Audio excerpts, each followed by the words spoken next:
Indonesia lagi bangun ibu kota baru nih. Namanya Nusantara atau IKN, sebuah proyek ambisius yang akan mengubah wajah Indonesia.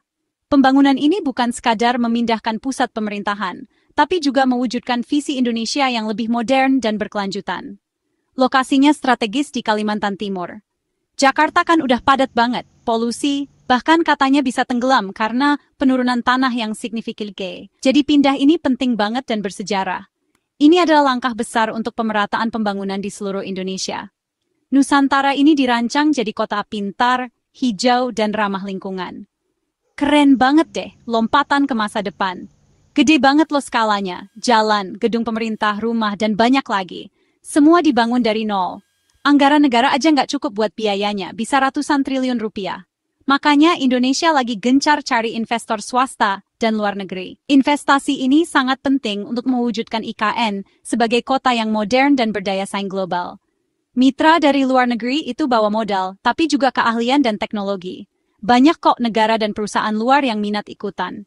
Kerjasama ini penting banget biar sukses, transparan, dan ikut standar dunia. Buat Indonesia, IKN ini bukan cuma kota, tapi buktiin kita punya mimpi besar dan ngajak dunia kerjasama. Pintunya terbuka lebar, undangannya juga jelas. Masa depan Nusantara nanti dibentuk sama mereka yang mau gabung. Ini adalah kesempatan emas untuk berinvestasi dan menjadi bagian dari sejarah Indonesia. Nah, Tiongkok nih, negara dengan ekonomi terbesar kedua di dunia. Jadi salah satu mitra penting, bahkan bisa dibilang yang paling krusial, katanya mau kasih 70 triliun rupiah, angka yang fantastis, buat bangun IKN, Ibu Kota Nusantara yang baru. Investasi ini penting secara strategi, bukan cuma soal uang, dan simbolis, menunjukkan dukungan nyata, bikin hubungan Tiongkok-Indonesia makin erat, memperdalam kerjasama di berbagai bidang. Dan pengaruhnya di Asia Tenggara makin kuat, mempertegas peran kedua negara di kawasan.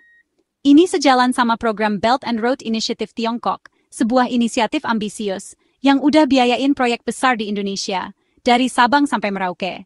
Kayak kereta cepat Jakarta-Bandung, sebuah ikon modernisasi. Walaupun belum jelas banget ini janji pasti atau baru niat, masih berupa komitmen awal, tapi sinyalnya kuat, menunjukkan keseriusan. Keterlibatan Tiongkok ini bikin banyak harapan, memicu optimisme. Indonesia maunya cepat dan bagus hasilnya. Infrastruktur kelas dunia, Tiongkok maunya investasi aman, dengan jaminan yang jelas. Pengumuman ini bikin orang Indonesia optimis, melihat masa depan yang lebih cerah, tapi di luar negeri ada yang ngawasin ketat, dengan berbagai kepentingan. Jadi ada peluang, kesempatan emas, ada juga yang dikhawatirin potensi risiko. Tapi yang pasti, komitmen dana dari Tiongkok ini bikin IKN makin dikenal dunia, menjadi perbincangan global. Ini juga jadi sorotan, pusat perhatian, gimana nanti uangnya dikelola, dengan transparan dan akuntabel, dan apa dampaknya bagi lingkungan dan masyarakat. Dunia lagi nontonin nih gimana kerjasama ini berjalan dengan seksama. Taruhannya buat masa depan Nusantara gede banget sekarang, sangat besar. Terus, uang dari Tiongkok ini buat apa aja ya? Apa saja yang akan didanai dan dibangun dengan investasi ini? Utamanya sih buat infrastruktur penting, fondasi bagi kota baru ini. Rumah, jalan, sama fasilitas umum yang esensial.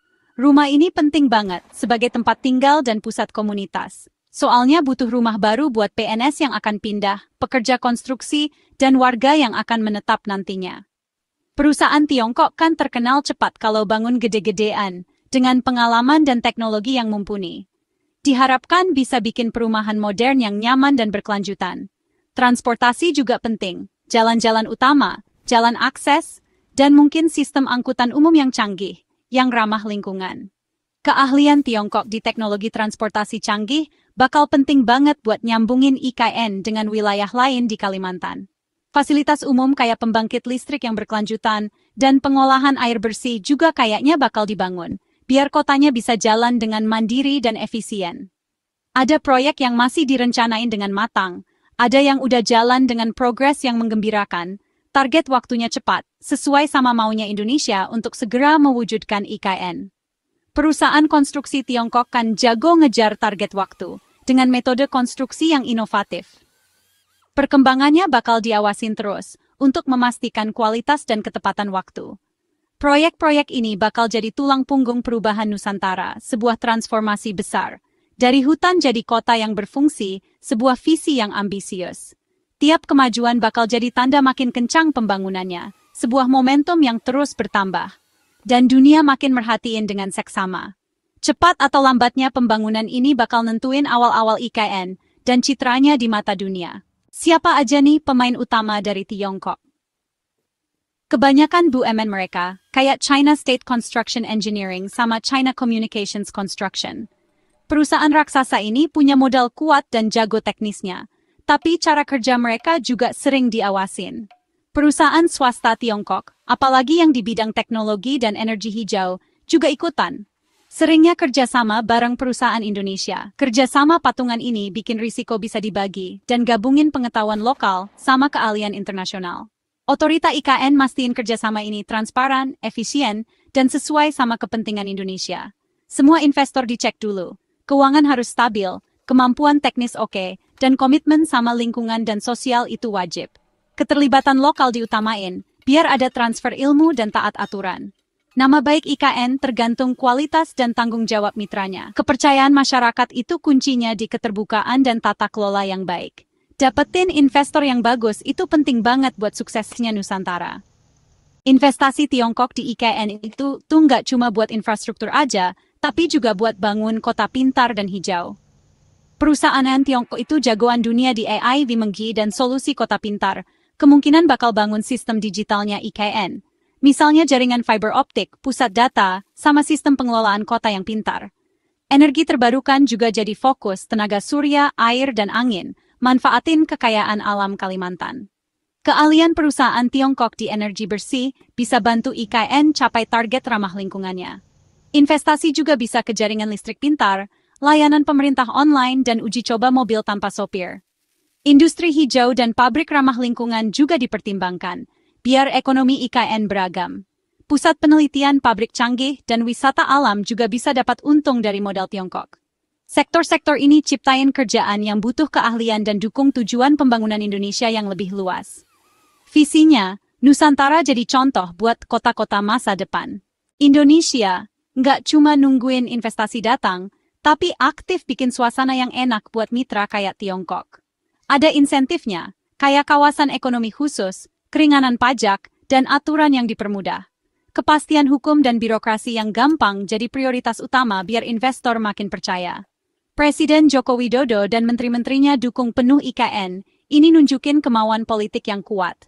Otorita IKN jadi pusat layanan terpadu ngatur investasi dan mastiin sesuai sama rencana induk. Komunikasi yang jelas dan proses yang cepat penting banget biar nggak ada hambatan. Pemerintah janji bakal jaga standar lingkungan, hak pekerja, dan libatin masyarakat lokal sebanyak mungkin. Semua proyek harus buat kepentingan nasional dan nguntungin rakyat Indonesia. Tujuannya, kerjasama yang saling menguntungkan, di mana investasi asing majuin pembangunan dan kasih hasil nyata. Pengawasan yang teliti dan diskusi terus-menerus jadi dasar biar sukses. Sikap resmi Tiongkok itu antusias dan strategis. Duta Besar Lu Kang bilang, IKN ini simbol makin eratnya kerjasama Tiongkok-Indonesia. Beliau tekanin soal kemakmuran bersama dan tujuan pembangunan bareng. Tiongkok lihat IKN sebagai kesempatan buat nunjukin keahlian mereka bangun kota dan dukung visinya Indonesia.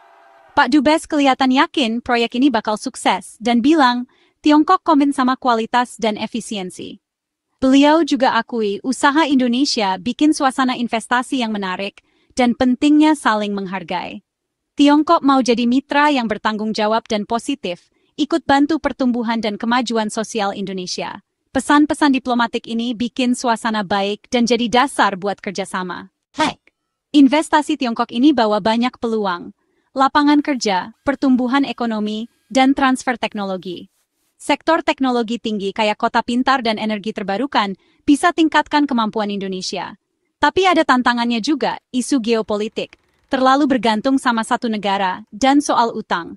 Syarat keuangannya harus transparan dan bisa diatur biar nggak jadi beban nanti. Beda budaya dan masalah tenaga kerja butuh saling menghargai dan patuh sama hukum Indonesia. Masyarakat lokal harus dapat untung lewat kerjaan, peluang usaha, dan pembangunan yang bertanggung jawab. Komunikasi terbuka dan libatin masyarakat itu penting banget biar nggak ada gesekan. Transparansi, tata kelola yang baik, dan cara penyelesaian masalah yang jelas itu penting. Dengan fokus ke keuntungan bersama dan tanggung jawab bareng, dua negara bisa dapat untung maksimal dan kelola risikonya. Kedepannya, kita harus waspada dan kerjasama. Jampaki, 70 triliun rupiah dari Tiongkok ini bakal bikin pembangunan makin kencang, ciptain lapangan kerja dan hidupin ekonomi lokal. Dampaknya bakal terasa ke logistik, perhotelan, dan rantai pasok, apalagi di Kalimantan Timur. Jangka panjangnya, IKN bakal jadi pusat ekonomi baru, dorong pembangunan yang merata di luar Jawa. Kota ini mau jadi pusat inovasi, teknologi hijau dan industri khusus, biar makin banyak investasi datang. Kalau sukses, Nusantara bisa jadi contoh dunia buat pembangunan kota yang ramah lingkungan. Investasi Tiongkok di teknologi hijau dan solusi pintar itu kunci buat visi ini.